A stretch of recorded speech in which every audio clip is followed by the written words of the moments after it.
কেমন আছেন? অনেকদিন পর আপনার সঙ্গে দেখা হলো।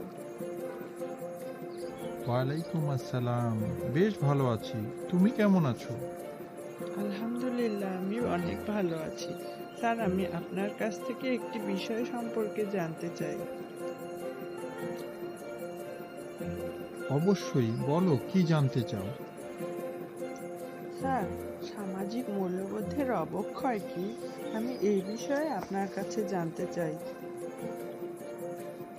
জীবনকে সুন্দর ও কল্যাণের প্রতীক হিসেবে গড়ে তোলার জন্য মানব জীবনে যে সমস্ত গুণ থাকা প্রয়োজন, তা যখন সমাজের মানুষের মধ্যে থেকে লোপ পায় বা নষ্ট হয়ে যায়, তখন তাকেই সামাজিক মূল্যবোধের অবক্ষয় বলে।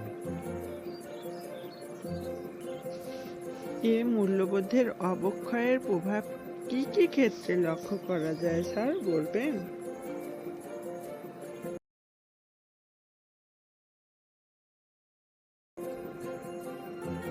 আসলে মূল্যবোধ হলো একটা সামগ্রিক বিষয়। মূল্যবোধের অবক্ষয় ব্যক্তিক জীবন থেকে জাতীয় পর্যায় পর্যন্ত লক্ষ্য করা যায়। এর প্রভাবে ব্যক্তি জীবন যেমন ক্ষতিগ্রস্ত হয়, তেমনি জাতীয় পর্যায়েও এর ভয়ঙ্কর কর্মকাণ্ড লক্ষ্য করা যায়।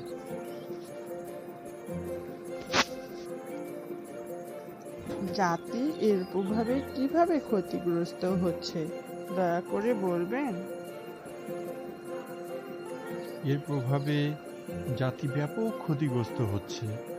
যেমন শিক্ষাক্ষেত্রে ছাত্রদের নকল প্রবণতা বেড়ে যায়, অবৈধ টেন্ডারবাজি, সন্ত্রাসী কর্মকাণ্ড, ব্যবসা ক্ষেত্রে ভেজাল ও নকল পণ্য, চাকরি ক্ষেত্রে ঘুষ, দুর্নীতি, চিকিৎসা ক্ষেত্রে রোগীদের ভোগান্তি, রাজনৈতিক ক্ষেত্রে অবৈধ ক্ষমতা দখল এবং আধিপত্য বিস্তার ইত্যাদি প্রতি মুহূর্তে ঘটছে এবং সমাজকে লণ্ডভণ্ড করে ফেলছে।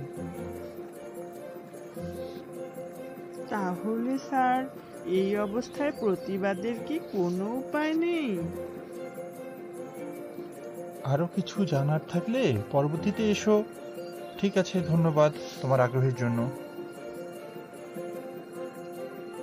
অবশ্যই স্যার, অবশ্যই আসবো। আপনাকেও অনেক ধন্যবাদ।